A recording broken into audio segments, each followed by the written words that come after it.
করা হচ্ছে না, এর জন্য কিন্তু আজকে সালমান শাহ ভক্তদের এখানে আসা। এবং যতদিন পর্যন্ত আমরা মানে আমাদের গ্রেপ্তার হবে না আসামিরা, ততদিন পর্যন্ত জেলা জেলা আমাদের আন্দোলন চলবে।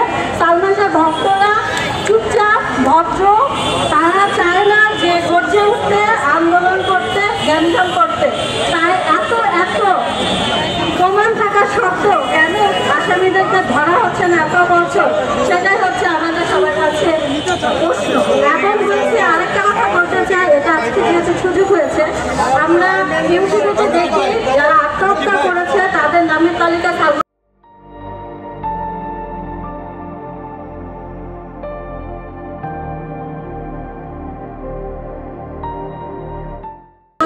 নামটা থাকে কেন? প্রশ্ন হচ্ছে আমরা চাইবো সালমান শাহ ভক্তরা অতি বিলম্বে যাতে এই নামের তালিকা থেকে সালমান শাহ নামটা আত্মহত্যা দিয়ে এটা বাদ দেওয়া হয়। কারণ সালমান শাহ হত্যা করেছে, এটা প্রজন্ম থেকে প্রজন্ম সত্য এবং সত্য থাকবে।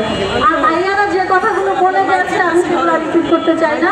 আমাদের একটাই আন্দোলন সারা চলবে, আমরা সত্যের ন্যায় বিচার চাই, কারণ আমরা জানি সত্যের কিছু নেই এবং সৃষ্টিকর্তা কিন্তু ছাড় দেয়, ছেড়ে দেয় না। তো আমি খুনি এক নাম্বার, ওনার নামটা আমার আসলে উচ্চারণ করতে লজ্জা লাগে, কারণ উনি হচ্ছে নারী জাতির কলঙ্ক আমার মতে, আমাদের সকল সালমান শাহ ভক্তদের মতে। তো এক নাম্বার খুনি যে ওনার সম্পর্কে শুধু এতটুকুই বলতে চাই, ওনাকে প্রচুর ছাড় দেওয়া হয়েছে, এবার আল্লাহ তাআলা ছাড়বে না, ছেড়ে দিবে না। আমরা সৃষ্টিকর্তা বিশ্বাসী এবং ইনশাল্লাহ আমাদের বিচার এবার হবে। আর ইফতেখার সাহেবকে বলতে চাচ্ছি, উনি কয়েকদিন আগে গেল জামিনের জন্য।